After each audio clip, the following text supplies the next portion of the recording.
Pax Silica declaration was signed this morning at the ongoing AI summit in the national capital. This is a U.S.-led strategic alliance launched in December of 2025 to secure the global AI and semiconductor supply chain. The move is aimed at reducing dependence on non-aligned nations and strengthening cooperation among trusted partners in critical technologies.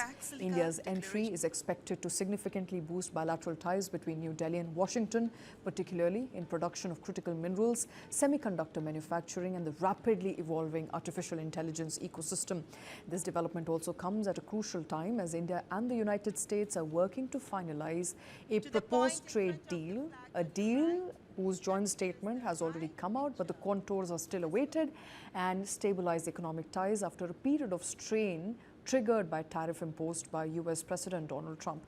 Apart from the United States, Pax Silica includes Australia, Greece, Israel, Japan, Qatar, South Korea, Singapore and the United Arab Emirates, as well as the United Kingdom.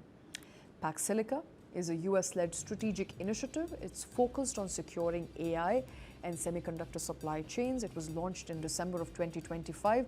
The initiative aims to build a secure, innovation-driven global silicon ecosystem. It is designed to deepen cooperation among trusted allies and counter China's dominance in artificial intelligence, rare earth supply chains and advanced manufacturing. The grouping is rooted in what Washington calls deep cooperation among aligned nations to protect critical technologies.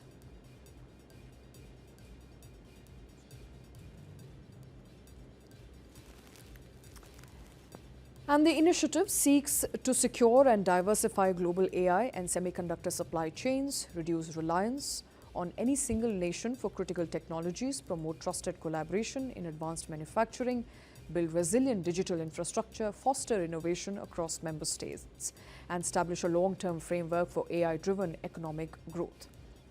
India enters Pax Silica with significant strength of its own. Remember, New Delhi and Washington already share a very strong history of technology collaboration. India's digital infrastructure is expanding rapidly. Its AI ecosystem is witnessing strong growth. The government has launched dedicated AI and semiconductor missions backed by substantial funding. There is a rising number of AI startups in India, increasing private sector participation and a large pool of highly skilled engineers and PhD graduates. India is also deepening semiconductor partnerships with Japan, Singapore and Israel, all of whom are key players in the Pax Silica framework. However, India's entry also presents complexities. It would be the first developing country to join Pax Silica. India would also be the first non-US treaty ally, although a strategic partner within the grouping. This could create an expectation gap between India and high-income member states. New Delhi will seek to protect its own strategic autonomy while participating in the alliance. At the same time, India is also likely to continue supporting its domestic semiconductor industry through subsidies, procurement preferences and calibrated import regulation policies that may not always align seamlessly with Washington's economic approach.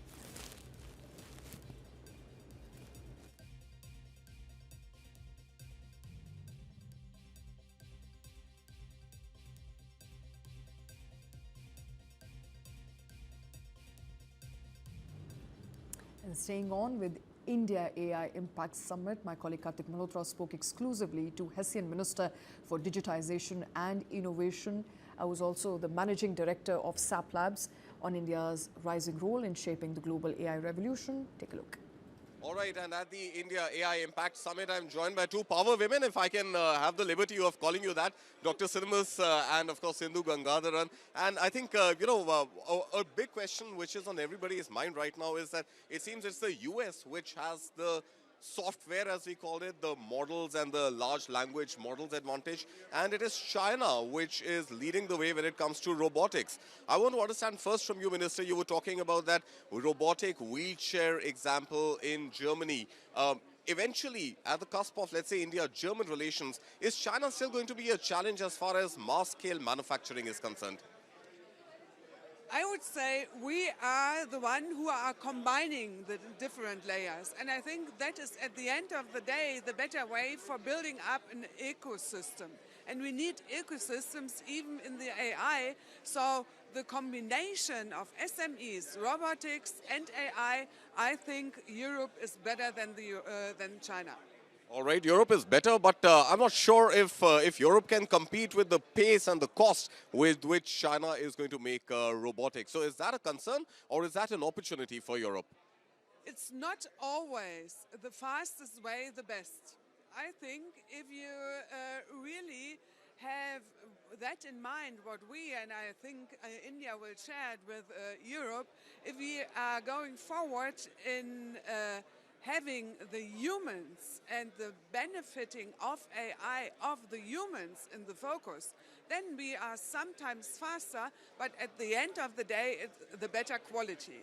And relying on quality-based AI, which is benefiting the humans, I think that is the good way we in Europe want to take.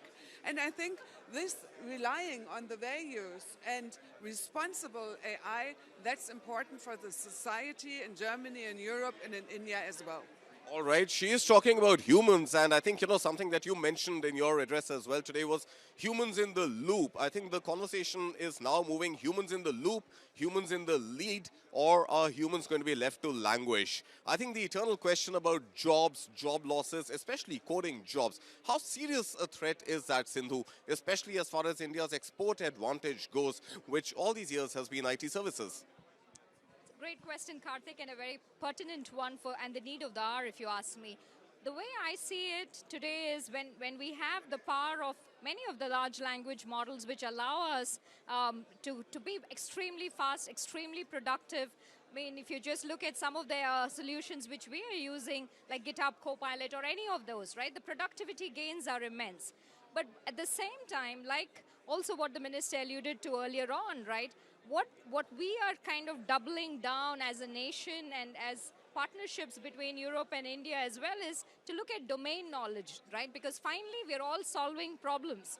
We're not just writing code for the sake of writing code, right? We're solving problems in domains, and a lot of the work that we are driving here in the country is also to build that muscle when it comes to the understanding, the problem solving, the design thinking, the application of AI in concrete industries, because that is what really helps, and that is where we can take these productivity gains that we have to drive solutions to concrete use cases that we are trying to solve for countries, for the society, for organizations to run better. Fair enough, but some argue that perhaps the Indian IT sector has been a laggard when it comes to artificial intelligence. Now, I understand large language models is something that we may have missed at least the first 2 or 3 buses on. There might be more to catch, but do you think India's real opportunity lies in the small language models, and that is the kind of success that we are seeing with the likes of Sarvam AI? Absolutely. I think Sarvam is a great use case, and where we are going down into the foundational model level to really drive that support for the multiple languages that we have here in the country, so that we can take these innovations, like I said, to where they really need it, right? To the people, and people want to speak in their local languages and drive those use cases in the local language of their choice. And that's what I meant earlier on as well, right? We need to, it's not about, hey, did we miss the big LLM race? How smart are we to apply the technology to solve problems at scale that we have here in India and really bring that prosperity and welfare, like Prime Minister Modi was alluding to everyone in the society, right? And build those partnerships with countries who have similar value systems and ethos of bringing that kind of inclusion across the world.